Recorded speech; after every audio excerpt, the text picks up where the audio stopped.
said. She grabbed my hand, girls rescue, met the bar, witness said. Tears fled the head, I'm weak, not dead, she sweet, I guess she confessed. She thinking less, not drinking less. Bathroom says, best to get spontaneous. I stereotype, put to rest tonight. Imagine, believe, and achieve, it works. Skyline as a rise like fireworks.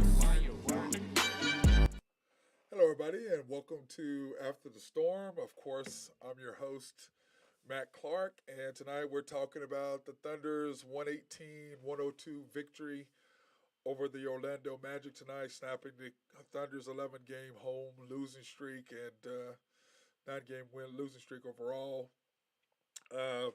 It was a fantastic game. The Thunder improved to 21-52 versus the Magic at 20-43, and now I believe we're in the fourth spot as far as the worst record or being able to get in the lottery. Basically, that's what you're doing.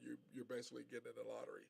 So, which I don't know. Tonight I saw some things. I'm like, is that what we're trying to do, or are we trying to get into the lottery? Is that what we're trying to do? I mean, there are some really good players in there, and so and we definitely are in need of some bigs.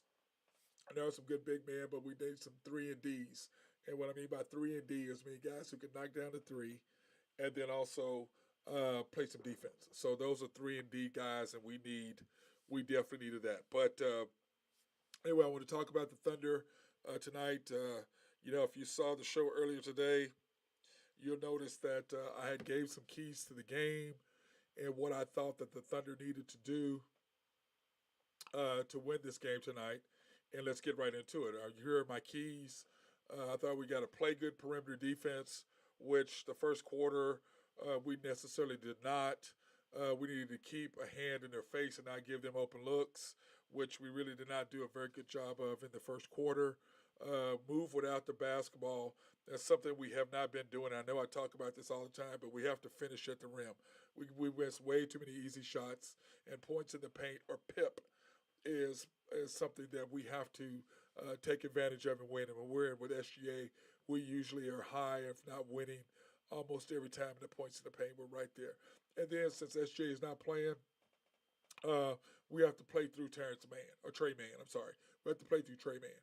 He's got to be our leader tonight, and he's got to be able to get everybody where they need to be in the offense. And it took Trey a minute to kind of figure out, okay, what am I doing? What is my role? What am I supposed to do here? Because we started out looking like we were unorganized guys who run up and down the court. Poku's running up and down. In fact, let's get into our starters, so that might help you to understand what I'm trying to say. Here's the starters for tonight: Trey Mann, Baisley, Wiggins, Roby, and Poku. That was our starting lineups tonight. And like I said, we needed to go through Trey to be able to get some stuff done. And you can see with this lineup, there's somebody has to be in control because Baisley, Roby, and Poku tend to grab rebounds and want to go coast to coast. And those are things that you can't do. And SGA is, we start out like that, we get behind, and then SGA would, okay, here, give me the ball. Let's slow down. Let's run our offense. Let's take care of the basketball. And some of the things that I was was shocked about was our lack of defense the first quarter. Orlando's terrible. And really, to me, this is the battle of the European squads. They've got 7, we've got 7. And everybody was playing tonight, it seemed like. I'm like, dude, what is this, the battle of European teams? Are you serious right now? And but the lack of defense was just glaring in the first quarter. It was nowhere to be found. Guys driving by us, they're shooting open shots. They're doing what they want to. We're not sliding over. We're not helping. Almost every single time they drive to the basket with the intent of passing the ball out. That's their intent. It's like they're not even trying to finish at the basket. They're just battling the ball out. And so that really bothered me. And then, of course, Poku, dude, when you dunk the basketball, I've never seen anybody hurt their hand while hanging on the rim. You come through, you dunk the ball. I guess you're trying to be Darius Baisley, I guess. And you dunk the ball and you hang on to it and you end up hurting your hand. I'm like, first of all, when I dunked the ball, I hit my wrist. I did not hit with my hands. I did not grab on it because it was back then you did not have breakaway. So I'm just trying to punish the rim as hard as I possibly can. I'm not trying to hang on to the ball. And if somebody's underneath it, I'm going to hit you in the head with the ball when it's coming through the net. So, but anyway, bro, I've never seen that before. It's my first time seeing somebody dunk and hurt their hand hanging onto the rim. That was a new thing for me, but whatever. He's learning, and I was talking to some guys about or at the gym this past weekend at Santa Fe Family Life Center at the tournament, and we're talking about Poku, we're talking about Baseline, so they're giving me their opinion. And Poku has extreme talent. He's gifted as far as his being able to be as tall as he is with his ball handling skills. But what I try to tell them, and what you see out here if you really look, is that his game, you're going against guys who are 4 or 5 inches shorter than you are. They're more athletic than you are. They're just as long as you are. And they're not going to go for a lot of that stuff that you get away with in the G League. You can't go coast to coast out here. Now, he can finish. I love something. He made a left hand layup today that was impressive because he does have skill. But on the flip side of that is, bro, this is the NBA. This is not you. You can't be running up and down court like that because what happens is you do that, you're going 104, 105. Well, they come back. If you miss that or whatever you score, you're out of position. They're coming back on us. So you got to be able to watch that. But anyway, the Thunder, I was not necessarily happy with the first quarter. When you can look at the stats that we have up for the first quarter, you can see we were down 26-24, 26-34. We were 5 for 12 from three. They were 6 for 13. They shot 51%. We shot 31. And we're lucky that it's the Orlando Magic. That's the only reason why we were down by 8, because anybody else would have had 40 or 40 something in that against us, the way we played defense in the first quarter. 10 rebounds to our 10 rebounds to their 15. Points in the paint, which is the PIP, which I'd say it's a huge thing for us.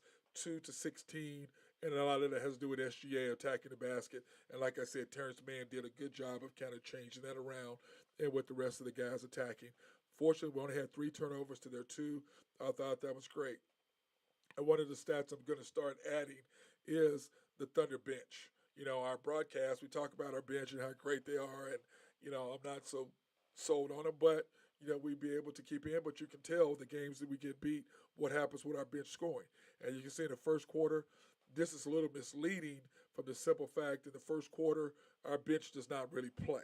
We play our starters pretty much the whole first quarter, so this is really not necessarily a good determining factor as far as our team and what happened in the first quarter. But you can see the overall 51% versus 31, and you can see while I was very frustrated with what I saw from my team in the first quarter. So I'm thinking, okay, second quarter, what's going to happen? Who's going to start? What are we going to do? So when I look at the second quarter, we start out, our starting lineup is Poku, Maladon, Sar, Kreshki, and Waters. And I'm thinking, okay, it's going to be another one of those games. And, I was just really a little worried about this lineup and could they defend.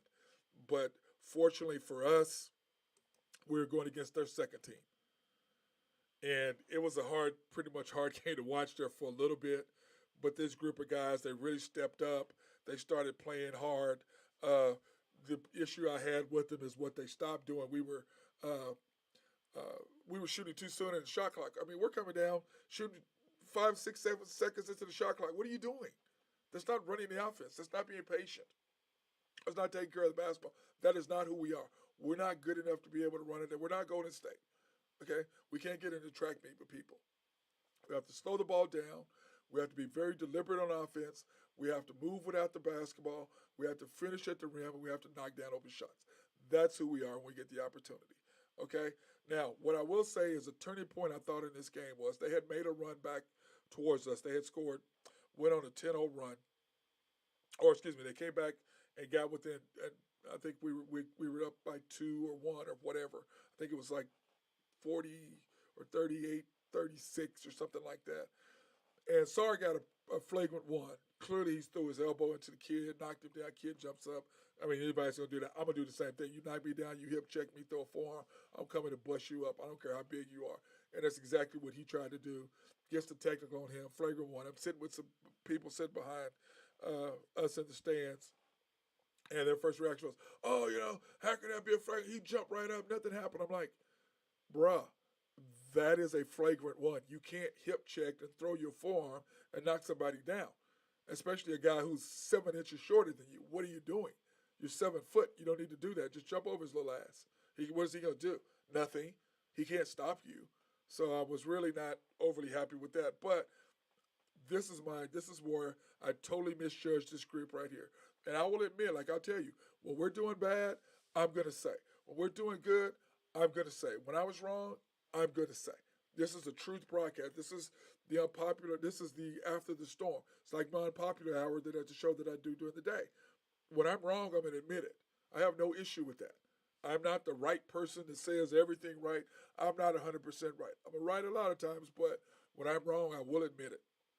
Anyway, when that play happened, I was like, oh crap, this is going to ignite them. They're going to go into a run. And it was just the opposite of that. We went on a run. And I was so impressed with this group of men and with this group of guys and what they did about handling the basketball, about doing all the things they needed to do. And this was our second group. Okay?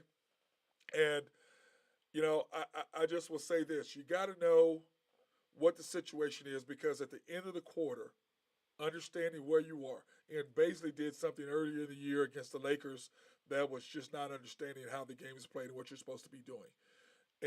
But Roby, you got to know with 7 seconds, you got to know how much time's on the clock. They shoot, we get the rebound, 7 seconds. He flies down the court, and we're like, what are you doing? Slow down. Fortunately, he gets a foul called and makes both free throws. Got bailed out. And he's looking around, and you can tell, like, oh, man, I made a huge mistake. Yes, that's what I was saying in the very beginning of the broadcast. Roby, Poku, Paisley, take off run. Give the ball up to the guards. Understand if it's 3 to 4 seconds left, you got the ball. Yeah, you take off. 7 seconds left? No, you don't do that. Anyway, we got lucky that we got that we scored. They did not. And here are our stats from the second quarter. We outscored the Magic 34-19. We were 10 for 23 from 3.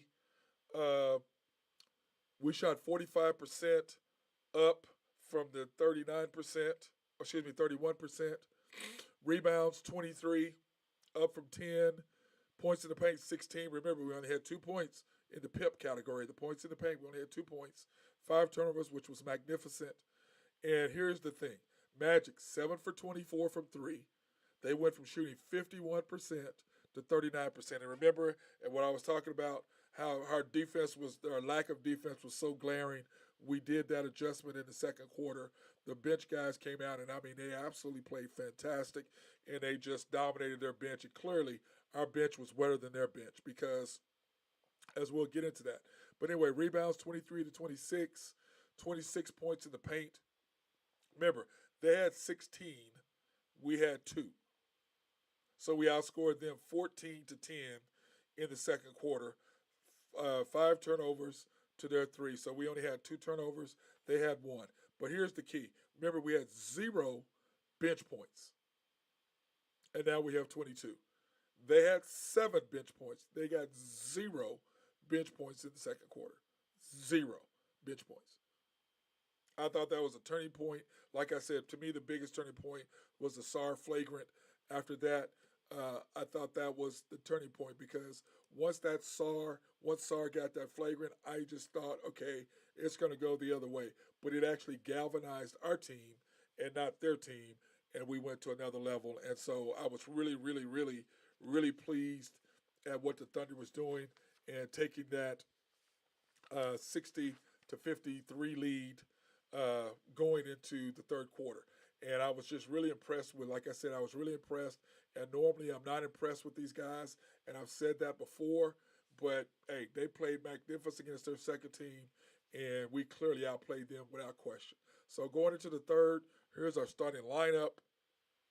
Going into the third quarter, Trey Mann, Baisley, Wiggins, Roby, and Poku. And once again, my keys to the game was making sure the offense ran through Trey Mann to make sure that we did what we needed to do to get everybody involved, because that's what SGA does. When the ball runs through him, it makes everybody else's life easier because everybody's not trying to do more than they could do, playing with outside of themselves and outside of what they're capable of.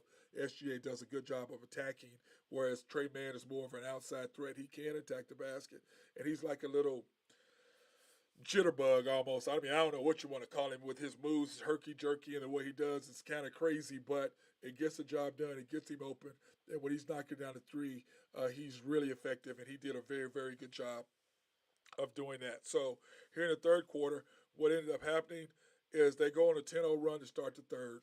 Once again, not patient on offense, shooting the ball too soon in the shot clock, not moving without the basketball.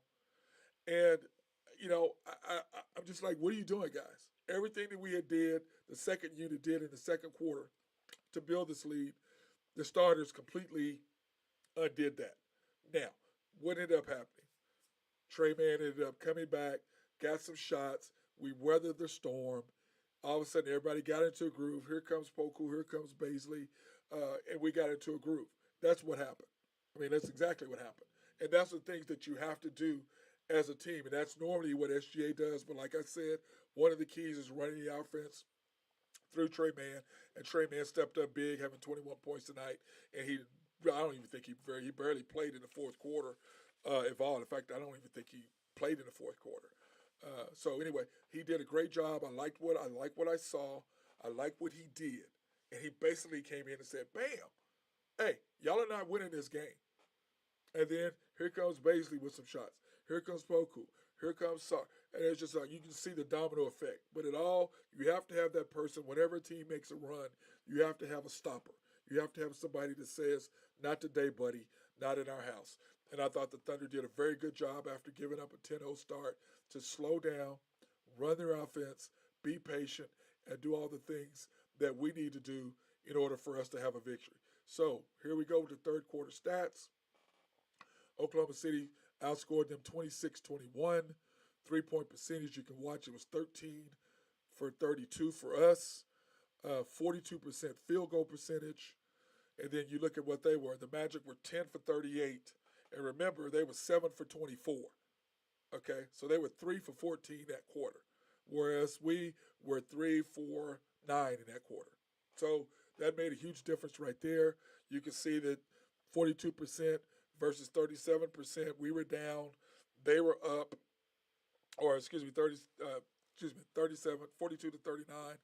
So they dropped 2 points. We dropped the points. Both defenses did a good job of kind of figuring out what the other team was doing and cutting down on second chance points and things like that. So rebounds 34 to 39. My PIP 26-34. And of course, remember at halftime it was 16-26. So we outscored them 10-8 in that quarter, and then 9 turnovers to 7. And of course, with the fourth quarter, going into the fourth quarter, we had an 84-74 lead. And but like I said, the quarter started off 10-0, and they were going to make a run. And I've always said, and I've talked about this from the very first time I started doing the show, basketball is a matter of runs. You make a run, they make a run, they make a run, you make a run. But when you get a lead, the other team is going to come back at you at some point. The question is, what do you do when that team comes back? Who's going to make that stop? Who's going to stop that run? Who's going to keep them from going on a 17-0 run or a 17-2 run when they're on to what happened? And once again, Trey got knocked down 3, then some other guys came in. Everybody relaxed. We got back in a groove, and we outscored them and whatever to take the lead. So now going into the fourth quarter, I'm thinking, okay, who are we going to start? What's going to happen? And here's our starting lineup for the fourth quarter. We had Maladon, Wiggins, Waters, Krejci, and Roby. And I look at Krejci and I look at this and I'm like, oh man, here we go. I don't know what's going to happen, but at least we do have Roby in there, so that's going to probably help us a little bit. We have Wiggins, 2 of our starters, so I'm figuring, okay, this is not going to be a bad deal. We may be able to weather any storm that they might throw at us in this fourth quarter. But once again, we start out with an 84-74 10-point lead. And, I'm optimistic now because of what I saw in the second quarter. I'm not as down on this group of guys. I'm like, okay, but he did have two of the starters in there, so he could kind of have some stability in there. And I was really pleased once again of what happened to go. I mean, what happened in this quarter. And he played these guys the whole fourth quarter, which I was like, what are we doing? Because they did make a run. They came at us. But once again, this group stood up tall. Maladon made some good shots. Lindy Waters hit a couple threes. Kretschke hit a three. So, I mean, they did a very good job of finishing out this game. And I was like, well, you were not going to put the starters back in? Because Man, Poku, and Baisley were on the bench. And I'm like, are you going to put him in with 6 minutes to go, 7 minutes out? Where you go? And he did. And I'm proud that these guys finished. And I was a little worried. And like I said, I'm going to admit when I was wrong, but these guys stood up today. They played good. And I'm always going to say if you play good, I'm going to say that you play good. If you play like crap, I'm going to say you play like crap. I'm just being honest. I'm not here to sugarcoat. I'm not here to lie to you. I'm here to tell you the truth. And these guys stepped up and they played great. And what happens is every time we slow down and we don't shoot early in the shot clock and we're patient and we move without the basketball and we finish at the rim and we hit our open shots, the Thunder is very formidable. And remember, we're young. We're young. And remember, once the season's over with, I'm going to go over who are the draft picks, who do we have, where we're at, who can we look at, what's going to happen with that, what about the players we have, what do we need. So I'm going to go over all of that once the season's over with and give my opinion on what I think the Thunder need to do because I've talked about it. We need some 3-and-D guys and we need some bigs. Our guard situation with with SGA, Giddey, Dort, Trey Mann, we're good. Small forward with Wiggins, we're good. We're okay. We've got that good group kind of going. But we need 4 more guys that can play. We need a nice 8-9-man rotation of some young guys who are willing. Because I can promise you, if you don't start adding guys that's going to give SGA some feel like he's got some help, he's out of here. He's out of here. So you got to go draft some guys that got to help. So when you look at the fourth quarter and the fourth quarter stats, here they are. Of course, the final score was 118-102. And like I said, the Thunder improved to 21-52 versus the Magic at 20-54. 3-point percentage, we were 17-41. They were 17-51. And this is where I like 48% versus 38%. And that's what I like to see because that was part of the issue that we had was giving up way too many easy shots. People scoring, the Celtics scoring on us like crazy, even though we don't match up on them well. And they've got, I mean, they're just loaded with talent. I mean, Jason Tatum is just a beast, and so is Brown. But anyway, we did a great job of holding the Magic to 38% field goal percentage for the game. I thought that was key. 44 rebounds to 45. That's pretty good. We only lost by 1. The points in the paint are PIP 42-36. And what I love about that, we outscored them 16-2 in the fourth quarter in points in the paint. 16-2. 11 turnovers to 10, which I thought was fantastic. We outscored them 24-12 on bench scoring and overall 52-26. Now, if you'd have told me at the beginning of this game our bench was going to account for 45-47% of our points, I would have said you're out of your damn mind. That's what I would have said. But instead, the Thunder did. The Thunder bench was outstanding. They played fantastic. I was really pleased at what I saw from them. And once again, I was wrong. Lindy Waters played great. Kretschke played great. Sarr played good. So it was good enough to get a W. But you look at the numbers right there. Bench scoring was key, 52-26, and that basically carried us through. So I want to thank everybody for watching the show tonight. I hope everybody enjoyed after the storm with me. Of course, I'm your host, Matt Clark. Once again, I'm not a person here to beat the Thunder up. I want to be realistic, and I've had a lot of people who talked to me and said, Matt, I've watched games. I've kind of wondered what was going on, And now I know because what I was thinking, I now can see, and exactly what you were saying is correct, and I can enjoy the game more. And I believe that the more knowledgeable about people are about the game, the more they're going to want to come to watch. That's how I feel about it. Because they know what's going on. They know what a good call is. They know what a bad call is. They know what's going on. They know the players who are good, who are not. They're not being, told this and that. They can actually see what's happening. I believe a more informed audience is a better audience. So, once again, Thunder, go away with the victory. I was really, really pleased tonight to see what happened, 118 to 102. And man, I'm excited to break that 11 game home losing streak and to break our losing streak and to go 21 and 50. What are we now? 21 and 50. 21 and 52 now. So I'm glad to see that happening. Proud of our boys. Proud of what they accomplished. So once again, thank you for watching After the Storm. I'm your host, Matt Clark. Be safe. Peace out.